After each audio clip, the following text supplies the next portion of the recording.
Welcome back to the second week of class. I want to recap what we did last week.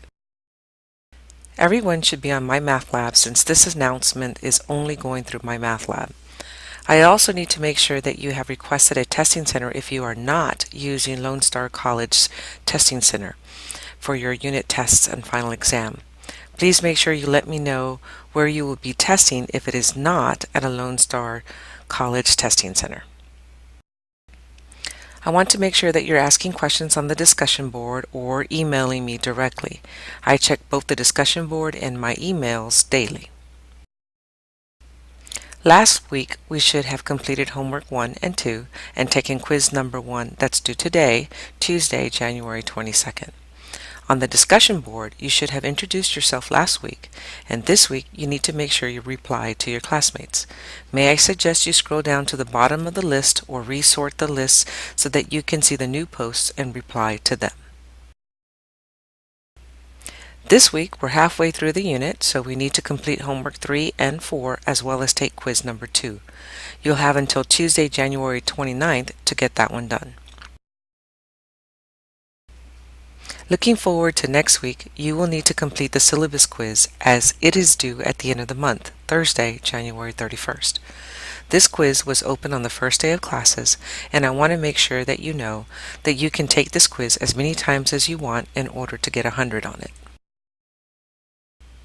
Also, test number 1 needs to be taken between Monday and Thursday of next week. If you are using ProctorU, you may schedule your test now to avoid extra charges. I also want to make sure that you know that there is a practice test available under the Course Materials Unit 1 material. The practice test is also available on MyMathLab as a test for you to do, but it will not count as part of your average.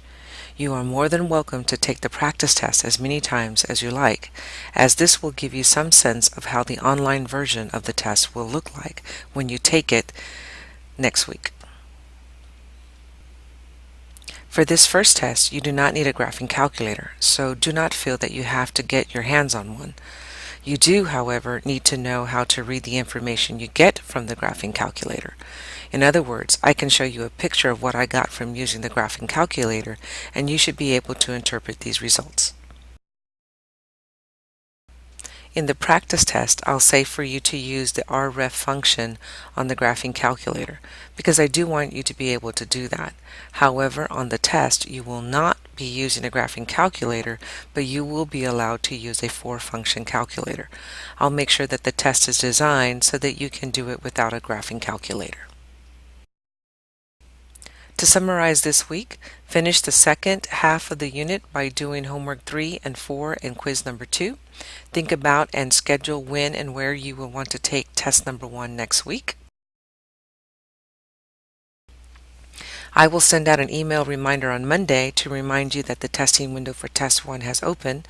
I will also send out a video reminder next Tuesday as well. Let me know how I can help you, and this concludes the reminders for this week.